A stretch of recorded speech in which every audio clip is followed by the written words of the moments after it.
नमस्कार राजांनो, चक्रवाढ व्याजचा हा क्वेश्चन कसा सोडवला जाईल ते बघा. 60,000 रुपये रक्कम 18% वार्षिक चक्रवाढ व्याजाने अर्धवार्षिक पद्धतीने, याला सहामाही पद्धतीने किंवा अर्धवार्षिक पद्धतीने आणि इंग्लिशमध्ये हाफ इयरली असं लिहून येतं.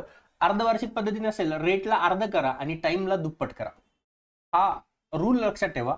दर किती आहे? 18%. 18च्या अर्धे किती होणार? 9%. म्हणजे नवीन रेट जो असणार तो असणार तुमचा 9% आणि टाइम 1 वर्ष आहे. 1 ला 2 ने गुणलं तर 2 वर्ष. बस 2 वर्ष असलं चक्रवाढ व्याज काढायचं तर तुम्ही काय करणार? ए प्लस बी प्लस ए इंटू बी भागिले काय करणार? 100. ए म्हणजे काय? 9. बी म्हणजे काय? 9% प्लस 9 गुणिले 9 किती होणार? 81. 81 भागिले 100 म्हणजे 0.81. 18.81 बनणार. 18.81% वाढ होणार. आता त्यांनी काय रक्कम किती होईल विचारलंय. मग 100 मध्ये 18 वाढले किती होणार? 118. हे 60,000 रुपये मुद्दल आहे. 60,000च्या 118.81 भागिले काय असणार? 100. हे 0.2 संख्येनंतर म्हणजे 2 शून्य आणखीन वाढणार. हे 4 शून्य हे 4 शून्य कटले. 6 एक किती रे? 6. लास्टला 6 दोन ऑप्शन मध्ये.